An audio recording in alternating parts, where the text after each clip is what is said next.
ఇప్పుడు నాగభూషణం బంతే గారు మాట్లాడవలసింది కోరుతున్నాను. బంతే ఎంఏ, ఎంఫిల్, పిహెచ్డి, తర్వాత 4 years క్రితం ఉపసంపాదన తీసుకున్నాడు. సుందముని మహాతేరో దగ్గర బుద్ధగయ లోపల ఉపసంపాదన తీసుకున్నాడు. ఆయన 30 మంది స్టూడెంట్స్కి ట్రైనింగ్ ఇస్తున్నాడు, విహారాన్ని మెయింటైన్ చేస్తున్నాడు. తర్వాత దమ్మదేశన యాత్ర చేస్తూ భారతదేశంలోని డిఫరెంట్ కంట్రీస్, డిఫరెంట్ స్టేట్స్ను తిరుగుతూ దమ్మదేశన చేస్తున్నారు. బంతేని నాగభూషణం బంతేని గారిని తన ప్రవచనం వినిపించగలసిందిగా కోరుతున్నాను. नमन करते हैं उन अरहंत लक्षणों को, नमन करते हैं उन सम्मा संबुद्ध लक्षणों को हम अपने जीवन में अपनाने के लिए।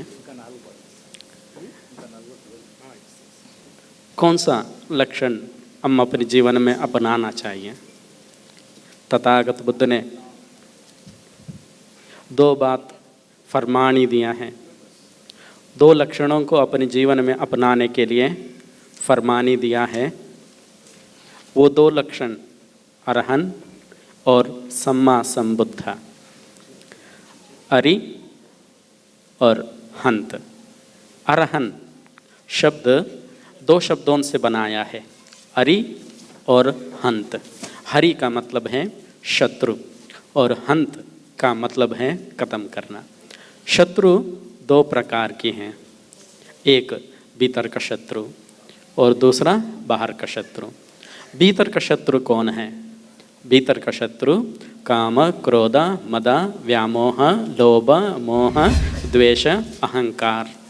मैं कहने का अहंकार, मैं ही सर्वस्व हूँ कहने का अहंकार, मैं नहीं तो और कुछ नहीं है ऐसा कहने का अहंकार, मैं ही सर्वकालीन ऐसा कहने का अहंकार, मेरा वचन ही उत्तम, मेरा वचन ही सर्वोत्तम, मेरा वचन ही उत्तमोत्तम ऐसा कहने का अहंकार, मेरा वचन ही अंतिम ऐसा कहने का अहंकार, मैं नहीं तो और कुछ नहीं करना ऐसा कहने का अहंकार, मैं ही सब कुछ किया हूँ ऐसा कहने का अहंकार, मैं चलूँगा नहीं और ना चलने दूँगा ऐसा कहने का अहंकार।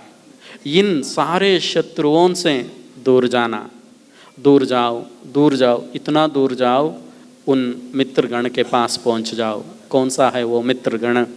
मित्रगण वो है करुणा और मैत्री भावना और मृदु स्वभाव और उपेक्षा भावना होना चाहिए।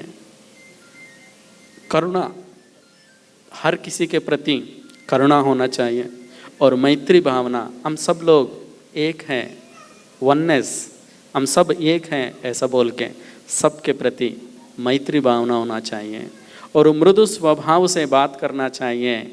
कठिन स्वभाव से बाहर आके मृदु स्वभाव से, मृदु शब्दों से इस्तेमाल करना चाहिए बात करते समय में। और उपेक्षा भावना होना चाहिए, मतलब यदि माफ़ी मांग रहा है कोई, हम माफ़ी देना चाहिए।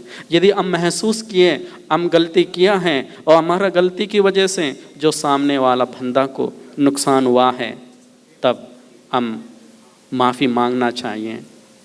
माफ़ी मांगने से हम छोटे नहीं होते हैं और माफ़ी देने से हम बड़े नहीं होते हैं। हम इन शत्रुओं से दूर जाके इन मित्रगण के भावनाओं को बढ़ा रहे हैं बिना और कुछ भी नहीं है। तथागत बुद्ध का फरमान ही ये है कि आप इसको छोड़ो, इससे दूर जाओ। बड़ी लंबी सी तलवार लेके इन मित्रों को, इन शत्रुओं को ख़त्म नहीं कर पाओगे। कौन सा शत्रु? वही है भीतर भीतर काम, क्रोध, मद, व्यामोह, लोभ, मोह, द्वेष, अहंकार। हर व्यक्ति के अंदर सबके पास समय समय पे वो बाहर आता है और अपनी स्थान ग्रहण करके उस व्यक्ति का मनोभावना गिरावट कर देती है ये शत्रु। इसलिए हर शत्रु को दूर करना और मित्रगण के पास करना, ये फरमान ही है तथागत बुद्ध की। इसको ही नमन करने के लिए कहा है, इसको नमन करो। और दूसरा लक्षण कौन सा है? सम्मा संबुद्ध। यह बुद्ध का मूर्ति रखा है सफ़ेद की और फ्लेक्स में आपका कलर की मूर्ति है और बाहर भी कई सारे मूर्ति आपको दिख रहा है, ये सिर्फ नामवाचक हैं। इस मूर्ति का नाम है, ये प्रतीक है, और क्रियावाचक से ज़्यादा मतलब रखते हैं बौद्ध लोग। जो बुद्ध शासन का रास्ते पे चलने वाला लोग नाम से कोई मतलब नहीं रखते हैं, क्रियावाचक से मतलब रखते हैं। क्रियावाचक से बुद्धि का मतलब है, बुद्ध का मतलब है बुद्धि, स्वाबुद्धि। स्वाबुद्धि को इस्तेमाल करके मेरे जीवन में जो दुख आया है, जो नष्ट आया है, जो क्लेश हो रहा है, जो संकट हो रहा है, जो बाधा हो रहा है, जो कीड़ा हो रहा है, जो रोग हो रहा है, मेरा और मेरा परिवार का, मेरा देश में, मेरा समाज में, उसका मूल कारण ढूंढता हूँ। मूल कारण ढूंढ के उसके बराबर में उसका निवारण का मार्ग हमें पता पड़ जाएगा, तब मैं उस निवारण का मार्ग पर चलूँगा और पूरा दुनिया को मैं इस मार्ग को बतलाऊंगा। यही एक लक्षण है। इस लक्षण को सम्मा संबुद्ध बोलते हैं। इस लक्षण को तथागत बुद्ध ने अपनाया है और पूरा दुनिया को फरमानी दिया है, और आप लोग इस मार्ग पर चलो और हम भी इस मार्ग पर चले। हम भी चल सकते हैं और आप भी चल सकते हैं। इस बात को अपनाना चाहिए, इस लक्षण को अपनाना चाहिए। नमो तस्स भगवतो अरहतो सम्मा संबुद्धस्स। ఇది దీని అర్థం। నమో తస్స భగవతో అర్హతో సమ్మా సంబుద్ధస్స అంటే దీని అర్థము ఇది, నేను నమస్కరిస్తాను, నేను వందనాలు పెడతాను, నేను తప్పితే నేను ప్రార్థిస్తాను, లేకపోతే నేను వేడుకుంటాను। ఈ లక్షణాన్ని నా జీవితంలో పాటించేదానికి ఏ లక్షణం? అర్హంత్ అనే లక్షణాన్ని నేను పాటిస్తాను అనేదాన్ని మనము 3 సార్లు వందనాలు బంతేజీ చెప్పారు, బంతేజీ వెనక మీరు కూడా చెప్పారు। ఏ లక్షణం అది? అర్హన్ అనే యొక్క లక్షణాన్ని నేను నా యొక్క జీవితంలో పాటిస్తాను అనే దానికి వందనాలు పెడితే, అరి హంత్, అరి అంటే శత్రు, హంత్ అంటే ఖతం చేయడం। ఖతం చేయలేము, పెద్ద తలవారు తీసుకొని పెద్ద కత్తి తీసుకొని నరికేయలేము, కానీ తథాగత బుద్ధ యొక్క ఫర్మాని ఇచ్చాడు, ఈ శత్రువు నుంచి మీరు దూరం వెళ్ళండి, దూరం వెళ్ళండి, దూరం వెళ్ళండి। ఎంత దూరం వెళ్ళాలా అంటే మిత్రులు ఉన్నారు, ఆ మిత్రుల దగ్గరికి వెళ్ళండి। ఎవరు ఆ మిత్రులు? కరుణ, మైత్రి, ఉపేక్ష భావన, మృదు స్వభావ్। ఈ మిత్రుల దగ్గరికి వెళ్ళండి, ఈ యొక్క శత్రువుల్ని దూరం చేయండి। ఆ శత్రువులు ఎవరంటే ఎవరు? లోపల ఉన్న శత్రువులు కామ, క్రోధ, మద, వ్యామోహ, లోభ, మోహ, ద్వేష, అహంకారం। నేను అనే అహంకారం, నేనే సర్వస్వం అనే అహంకారం, నేను తప్పితే ఇంకేమీ లేదు అనే అహంకారం, నేనే అన్నీ చేస్తాను అనే అహంకారం, నేనే అన్నీ చేశాను అనే అహంకారం, నేను లేకుండా ఏది జరగకూడదు అనే అహంకారం, నన్ను విడిచి ఏమీ జరగకూడదు అనే అహంకారం, నన్ను విడిచి నా మాటే జరగల్లా అనే అహంకారం, నా మాటే సర్వశ్రేష్టం అనే అహంకారం। ఇది సంఘ అహంకారం, వ్యక్తిగత అహంకారం, సామాజిక అహంకారం, దేశానికి ఉన్న అహంకారం। ఈ అహంకారాలు క్రోధ, కామ, క్రోధ, మద, వ్యామోహ, లోభ, మోహ, ద్వేష, ఈ అహంకారాలన్నిటిని నుంచి మనము దూరం వెళ్ళాలా।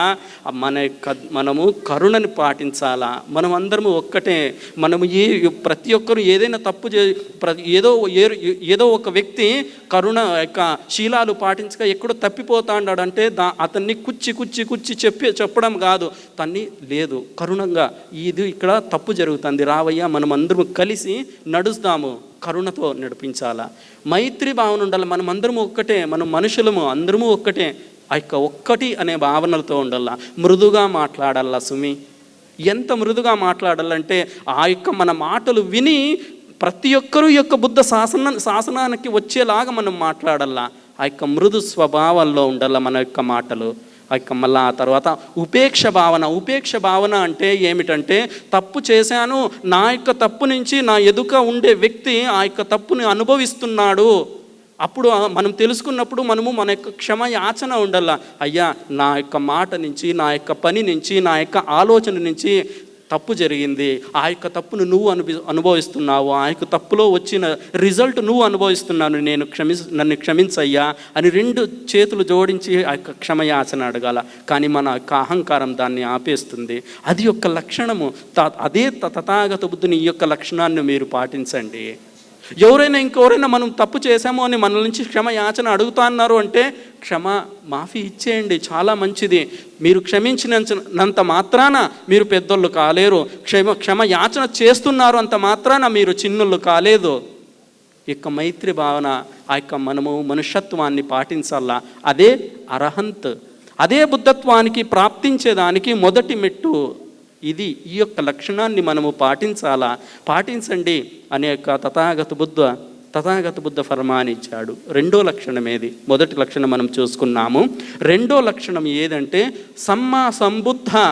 బుద్ధ అనేది ఇక్కడ మూర్తి పేరు మాత్రమే, మూర్తికి పేరు మాత్రమే, అది ప్రేరణాదాయక మూర్తి. బుద్ధ నామవాచకం, క్రియావాచకంలో మనము చాలా మహత్వాన్ని ఇవ్వాలి. ఆ యొక్క క్రియావాచకంలో బుద్ధ అంటే స్వబుద్ధి. నా జీవితంలో వచ్చిన కష్టం, నష్టం, దుఃఖం, దున్మాదం, లాభం ఏది యొక్క నన్ను యొక్క కించపరుస్తున్న యొక్క రోగం, దీనికున్న ఆ మూలం ఏమిటి అనే దాన్ని తెలుసుకుంటాను. ఆ మూలాన్ని తెలుసుకుంటేటప్పుడు ఆ పక్కనే మనకు ఆ యొక్క సమాధానం దొరుకుతుందన్నమాట. ఆ సమాధానం దొరికినప్పుడు ఆ యొక్క సమాధానం ఆ యొక్క మార్గంలో నడుస్తాను, ఇతరులు కూడా ఆ మార్గంలో నడిచేదానికి ప్రోత్సహిస్తాను. ఇది లక్షణం అన్నమాట. ఈ యొక్క లక్షణానికి పేరే సమ్మా సంబుద్ధ, తథాగత బుద్ధ. ఇంతకుముందు 2600 సంవత్సరాల ముందు ఈ యొక్క లక్షణాన్ని తను పాటించి ప్రపంచానికి చెప్పాడనమాట. మీరు ఈ యొక్క లక్షణాన్ని పాటించవచ్చు, మీరు బుద్ధ కావచ్చు, మీరు తథాగత బుద్ధ కావచ్చు, మీరు సమ్మా సంబుద్ధ కావచ్చు అని ఫర్మాని ఇచ్చాడు. మనం ఆ యొక్క ఫర్మానినే మనం ఒక ఆజ్ఞని ఇచ్చాడు. ఆ యొక్క ఆజ్ఞని పాటించడమే. 3 సార్లు, ఒక్కసారి కాదు, 2 సార్లు కాదు. నమో తస్స భగవతో అర్హతో సమ్మా సంబుద్ధస్స, ఒకటోసారి, రెండోసారి, మూడోసారి. ఎందుకు ప్రతి ఒక్క మాటని తథాగత బుద్ధ 3 సార్లు చెప్పాడు? 3 సార్లు ఎందుకు చెప్పాడంటే తనే చెప్తాడు తథాగత బుద్ధ. ఓ జంబూదీప ప్రజలారా, మీరు ఒక్కసారి ఒక్క మాటలు వినేటప్పుడు, ప్రవచనాన్ని, దమ్మదేశనాన్ని వినేటప్పుడు మాత్రమే ఒక్క చెవులో వింటూ ఉంటున్నారు. ఎంతసేపు మీరు ఇక్కడ కూర్చొని వింటున్నారో అంతసేపు మాత్రం మీరు ఇక్కడ కూర్చొని విని ఈ యొక్క సభ నుంచి బయటికి వెళ్ళిన తర్వాత, ఆ యొక్క ద్వారం దాటిన తర్వాత ఇంకో చెవులో మీరు దాన్ని వదిలేస్తున్నారు. ఓ జంబూదీప ప్రజలారా వినండి. 3 సార్లు చెప్తాను, వినండి, బాగా వినండి. 3 సార్లు జంబూదీప ప్రజలారా. జంబూదీప అంటే ఇప్పుడు మనము నివసించే ఇండియా, కాశ్మీర్ నుంచి కన్యాకుమారి, కచ్ నుంచి కోహిమా మాత్రమే ఉండాది ఇండియా. జంబూదీప అంటే ఇప్పుడున్న ఆఫ్ఘనిస్తాన్ నుంచి ఇప్పుడున్న బంగ్లాదేశ్ వరకు జంబూదీపనే. ఇప్పుడున్న శ్రీనగర్, జమ్మూ కాశ్మీర్ నుంచి శ్రీలంక వరకు జంబూదీపానే. ఆ జంబూదీప ప్రజలు 3 సార్లు ఫర్మాని. మళ్ళీ మూడోది 3 శరణాలు ఇచ్చాడు తథాగత బుద్ధ. బంతేజీ, మళ్ళీ మొదటి బంచేది, రెండో బంతేజీ, ఇద్దరు కూడా శీల అని చెప్పారు. ఆ శీలాల్లో 3, మొదటిది బుద్ధ, ధమ్మ, సంఘ, త్రిశరణాలు మొదటిది. మళ్ళా పంచశీలాలు, ఆధారశీలాలు 3. బుద్ధ, ధమ్మ, సంఘ. ఈ బుద్ధ, ధమ్మ, సంఘ మీద శ్రద్ధ ఉండాలండి. శ్రద్ధ. ఆ తర్వాత 3, 4 కరుణ, మైత్రి, ఉపేక్ష భావన, మృదు భావన. ఈ 4ని పాటించాల. బుద్ధ శరణం గచ్చామి అంటే నేను ఈ మూర్తికి శరణు తీసుకుంటున్నాను అనేది కాదు, నేను ఈ మూర్తికి నమస్కరిస్తున్నాను అనేది కాదు, నేను ఈ మూర్తికి ప్రార్థన చేస్తున్నాను అనేది కాదు, నేను ఈ మూర్తికి పువ్వులు పెడుతున్నాను అనేది కాదు, నేను ఈ మూర్తికి మోంబత్తి వెలిగిస్తున్నాను అనేది కాదు, నేను ఈ మూర్తికి అగరబత్తులు వెలిగిస్తున్నాను, అంతతో నా మాట, నా పని ఖతం అయింది అనేది కాదు. బుద్ధం శరణం గచ్చామి అంటే, బుద్ధం శరణం గచ్చామి అంటే నేను నా స్వబుద్ధిని ఉపయోగించి నా జీవితంలో వచ్చిన కష్టం, నష్టం, రోగం, ఇలాంటివి ఉన్న యొక్క కష్టాలు, నష్టాలు, రోగాలు, ఇవన్నిటికీ మూల కారణాన్ని వెతికి నేనే ఆ యొక్క నివారణ మార్గంలో నడుస్తాను. దానికి శరణు. ఇంకొకరి దగ్గరికి వెళ్ళి నా యొక్క కుటుంబంలో ఇది అయిందయ్యా, నా యొక్క చేతి రేకుల్లో ఎక్కడెక్కడ పడుతున్నాయి చూడండి, ఉత్తరానికి, దక్షిణానికి, పూర్వానికి, పశ్చిమానికి నా యొక్క నక్షత్రాలు ఇక్కడ, నా రేఖలు ఇక్కడ, నావి ఇవి అని నేను అడగను. నా యొక్క స్వబుద్ధినే ఉపయోగిస్తాను. నాకు వచ్చిన కష్టంలో ఏంటి మూల కారణం, నాకు వచ్చిన నష్టంలో ఏంటికి మూల కారణం, నాకున్న రోగానికి ఏమిటి మూల కారణం అనేది నేనే వెతుకుతాను. అత్త దీపోభవ, నేను నాకే స్వయం దీపం, దానికి నేను శరణు. ఇది బుద్ధం శరణం గచ్చామి మొదటి శరణం. రెండోది ధమ్మం శరణం గచ్చామి. ధమ్మ అంటే తథాగత బుద్ధ 45 సంవత్సరాలు అక్కడ ఉత్తరంలో లుంబిని నుంచి దక్షిణంలో రాజగిరి వరకు 3,000 కిలోమీటర్లు 45 సంవత్సరాలు తిరిగి చెప్పాడనమాట ప్రవచనాలు. 84,000 ధమ్మకందాలు, 84,000 ప్రవచనాలు ఒక్క మూడు మాటల్లో చెప్పచ్చు. మంచిది చెయ్యాలా, చెడుది చెయ్యకూడదు, మన యొక్క మనసుని శుద్ధీకరించుకొని ఉండాలా. ఇదే ధమ్మ. నేను మంచిగా ఉండేదానికి శరణు అవుతాను, నేను మంచి పనులు చేసేదానికి శరణు, చెడు పనుల్ని దూరం పెడతాను. और నా మనసుని హిందీ में भी बोलूँगा जी, నేను నా యొక్క మనసుని శుద్ధీకరిస్తాను అనేదాన్నే ధమ్మం శరణం గచ్చామి. আর సంఘం శరణం గచ్చామి అంటే నేను మంచి లక్షణాలు నా యొక్క జీవితంలో సంఘం చేసుకుంటాను, ఆ యొక్క పాటిస్తాను. మంచి లక్షణాలు అంటే సమత, మమత, కరుణ, మైత్రి, ఉపేక్ష భావన, మృదు స్వభావం అన్నమాట. నేను ఏదైనా ఒక సంఘంలో జాయిన్ అవుతాను, ఆ యొక్క సంఘంలో ఉంటానంటే ఆ యొక్క సంఘానికి మంచి చరిత్ర చేస్తానన్నమాట. లేకపోతే నా యొక్క చరిత్రను నేను మంచిగా పాటిస్తానన్నమాట. చరిత్రను మంచిగా చేసుకుండేదే, మంచి లక్షణాల యొక్క సంఘం చేసుకుండేదే సంఘం శరణం గచ్చామి. అది సంఘం మనుషుల్లో ఉన్న సంఘం కాదు, వ్యక్తుల్లో ఉన్న సంఘం కాదు, ఆడోళ్ళ సంఘం కాదు, మగోళ్ళ సంఘం కాదు, మాలమాదిగల సంఘం కాదు, ఇంకేదో సంఘం కాదు, బిక్కు ఆ సంఘం కాదు. సంఘం అంటే అది సంఘం లక్షణాలని మనము మన యొక్క జీవితంలో సంగించుకోవాలా, పాటించాలా అనేదే సంఘం. त्रिशरण और पंचशील, 3-5 का मतलब बताया है तथागत बुद्ध ने. 3 और 5 क्या है? 3 है त्रिशरण और 5 है पंचशील. व्यक्ति को ये 3-5 जरूरी करना चाहिए, जरूरी करना चाहिए. बुद्धं शरणं गच्छामि, धम्मं शरणं गच्छामि और संघं शरणं गच्छामि. इस बुद्ध धम्म संघ के पर हम बहुत श्रद्धा रखना चाहिए. मैं 3-5 के बात करके 3-5 का मतलब बता के मेरा वाणी को विराम देता हूँ.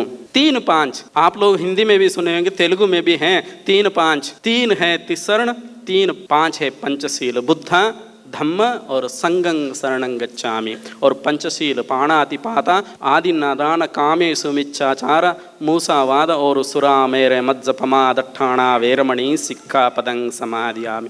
3 बुद्ध यहाँ मूर्ति रखा है. ये मूर्ति है प्रेरणादायक स्रोत है. स्वाबुद्धि को इस्तेमाल करना अपने जीवन में. मैं अपनी स्वाबुद्धि को इस्तेमाल करने के लिए मैं शरण लेता हूँ.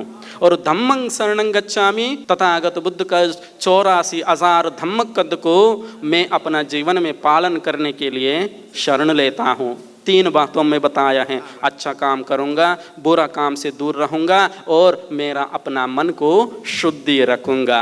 ये है धम्मं शरणं गच्छामि. और संघं शरणं गच्छामि, अच्छा लक्षणों को संग में लेना चाहिए, अपना जीवन संग बनाना चाहिए, बुरा संगत ना करना चाहिए. और अच्छा लक्षण समता, ममता, करुणा, मैत्री, मृदु स्वभाव, ये अच्छा लक्षण है. ये 3 है जीवन में जरूरी करना चाहिए. ये 3 और 5 पाणातिपाता, मैं अच्छा रहूँगा और दूसरों को अच्छा रहने के लिए मौका देता हूँ. 5 में पहला पाणातिपाता. और इस प्रकार की दूसरी मतलब बताए तो मैं हिंसा नहीं करूँगा. ये बहुत छोटा मतलब है. बड़े से बड़ा मतलब मैं भी अच्छा रहूँगा और दूसरों को अच्छा रहने के लिए मैं मौका देता हूँ. 5 में पहला और 5 में दूसरा. आदिन्नादान वेरमणि सिक्खापदं समादयामि. आदान प्रदान करता हूँ. छोटा सा मतलब है चोरी नहीं करूँगा. और बड़े से बड़ा मतलब आदान प्रदान करता हूँ. जो चीज़ मेरे पास नहीं है उसको मैं लेता हूँ और संपादन करता हूँ, कमाई करता हूँ. और जो चीज़ मेरे पास एक से ज़्यादा है उनको ज़रूरतमंदों को मैं दान करता हूँ, आदान प्रदान करता हूँ. और तीसरा 5 में तीसरा कामेषु मिच्छाचार वेरमणि, जो शादीशुदा हुआ है व्यक्ति अपना अच्छा संबंध में रहेंगे. और चौथा मूसावाद वेरमणि सिक्खापदं समादयामि, मैं झूठ चुगली निंदा से दूर रहूँगा और करुणा, मैत्री, और उपेक्षा भावना, मृदु स्वभाव से बात करूंगा, कठोर शब्द को इस्तेमाल नहीं करूंगा, मैं झूठ नहीं बोलूंगा, और करुणा मैत्री स्वभाव उत्पत्ति करने वाला शब्दों को मैं इस्तेमाल करूंगा। और पांचों में पांचवा कामे सुरा मेरे मज्जपमाद ठाना वेरमणि सिक्खा पदंग समाध्यामि।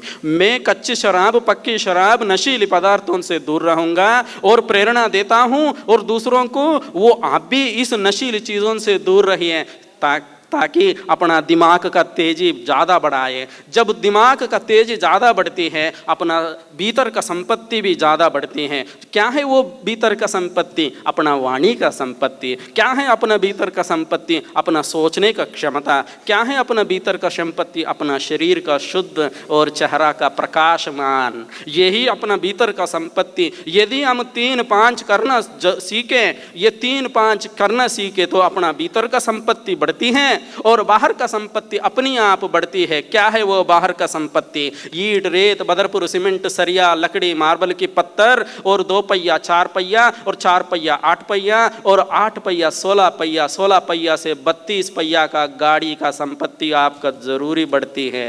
ये बाहर का संपत्ति बढ़े या ना बढ़े, यो हम तो भीतर का संपत्ति जरूरी बढ़ाना चाहिए। जो बौद्ध लोग हैं, भीतर का संपत्ति जरूरी बढ़ना चाहिए। 3-5 करना जरूरी सीखिए। सुबह जब खाना खाते समय में 3-5 करके खाना खाइए, और रात को खाना खाते समय में 3-5 करके खाइए, और सोने से पहले 3-5 करके खाइए खाना। और जो भी कार्यक्रम करना अपने घरों में 3-5 करो। ये ऐसा मोमबत्ती जला के बुद्ध और बाबा साहब का तस्वीर के सामने। यदि वैसा नहीं है, बुद्ध और बाबा साहब का तस्वीर जो प्रकृति लीन हुआ है, अपने बुजुर्ग लोग, उनका फोटो के सामने जरूरी एक मोमबत्ती या दिया जलाओ और 3-5 करो, और अपना आगे का कार्यक्रम बढ़ाते जाओ। 3-5 अपना संपत्ति है, भीतर का संपत्ति। इसको बढ़ाने के लिए प्रयास करते रहना चाहिए। यहाँ मेरा वाणी को विराम दे रहा हूँ। जो आप सुन रहे हैं, आपके सामने जो बंते जी बोल रहे हैं, इनका नाम है बंते नागभूषण है। उत्तर प्रदेश मेरठ जिला में अब मैं धम्म सेवा कर रहा हूँ, और उसी जिला के पास ग्रेटर नोएडा है गौतम बुद्ध यूनिवर्सिटी। उसी में हम MA Buddhist studies, MPhil Buddhist studies, PhD Buddhist studies वही गौतम बुद्ध यूनिवर्सिटी में पढ़ाई किए थे। और साथ के साथ एक समनेर ट्रेनिंग सेंटर भी चला रहे मेरठ में, और एक स्कूल भी बना रहे 2 बीघा ज़मीन खरीद के वहीं मेरठ में। आप सभी लोगों को बहुत बहुत साधुवाद। इस सम्मेलन में आया है, एक बात जरूर सीखिए, एक ही शब्द को अच्छे से याद करके जाइए, उस शब्द को अपना जीवन में पालन करने के लिए आज संकल्प लीजिए। ये एक संकल्प है, ठीक है। आप सभी को नमो बुद्धाय, जय भीम। सब तो साधु साधु। ఇప్పుడు శిలారక్షిత బంతే గారు మాట్లాడాల్సింది కోరుచున్నాను. శిలారక్షిత బంతే గారు తథాగత బుద్ధ విహార హనుమాన్పేట్ మల్కాజ్గిరిలో ఉంటున్నారు. ఆయన జన్మస్థలం ఔరంగాబాద్. తర్వాత 4 years ఆనంద బుద్ధ విహార అంటే ఇప్పుడు మహాబోధి సొసైటీలో ఉన్నాడు.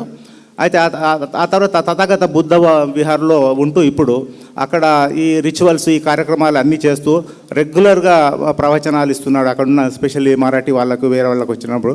సో बनते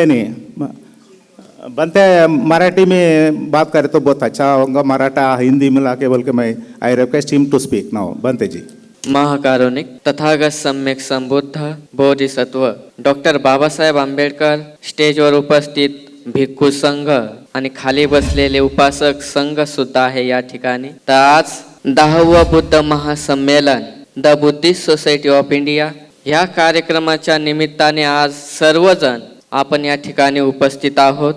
भगवान गौतम बुद्धांनी सांगितलेला जो धम्म आहे, तो धम्म पूर्णपणे जलद गतीने पूर्णपणे पसरत आहे. गावागावामध्ये बुद्धांचा धम्म जात आहे. शहरामध्ये सुद्धा तेवढ्याच तेजीने बुद्धांचा धम्म हा पसरत आहे. तर मी तथागत बुद्ध विहार मल्काजगिरी मल्लिकार्जुन नगर या ठिकाणाहून आलेलो आहे. तथागत बुद्ध विहार पूर्ण हैदराबाद मधले एक असं बुद्ध विहार आहे. कुठलाही कार्यक्रम तो विहार करतो. गावागावामध्ये जाऊन तथागत बुद्ध विहार धम्माचा प्रचार करतोय. पूर्ण गावामध्येच नाही तर असं म्हणता येईल की भारत देशामध्ये सुद्धा तथागत बुद्ध विहाराचं नाव पसरत चाललेलं आहे. तसंच मला एक सांगायचं आहे की प्रत्येक बौद्ध उपासकाचं काम आहे की या बुद्धाच्या धम्माला फक्त भंतेच नाही तर उपासकाने सुद्धा या धम्माला वाढविलं पाहिजे, धम्माला सोबत घेऊन चाललं पाहिजे. जोपर्यंत आपण बौद्ध धम्माला पुढे घेऊन चालणार नाही तोपर्यंत बुद्ध बाबासाहेब आंबेडकर हे आपल्याला समजणार नाही. फक्त बुद्धांचा जय जयकार आणि बाबासाहेबांचा जय जयकार करून चालणार नाही तर त्यांनी सांगितलेला जो मार्ग आहे तो मार्ग आपल्याला आपल्या जीवनामध्ये अंगीकारणं फार गरजेचं आहे. जोपर्यंत आपण या दोन्ही महामानवांचे विचार समजून घेणार नाही, त्याच्यानुसार चालणार नाही, तोपर्यंत आपल्याला आपण एक बौद्ध उपासक आहोत मला तरी वाटतं की म्हणून घेण्याचं काही अधिकार नाही. आपण एक बौद्ध उपासक आहोत. बौद्ध धम्माचे जे 4 पिलर आहे, भिक्खू, भिक्खुनी, उपासक आणि उपासिका, हे जे बौद्ध धम्माचे 4 पिलर आहे, खांब आहेत, जोपर्यंत हे 4 खांब उभे आहेत तोपर्यंतच बुद्धांचा धम्म उभा राहील. जर या 4 खांबापैकी जर एक पडून गेला तर 3 खांब पूर्णपणे पडून जातील.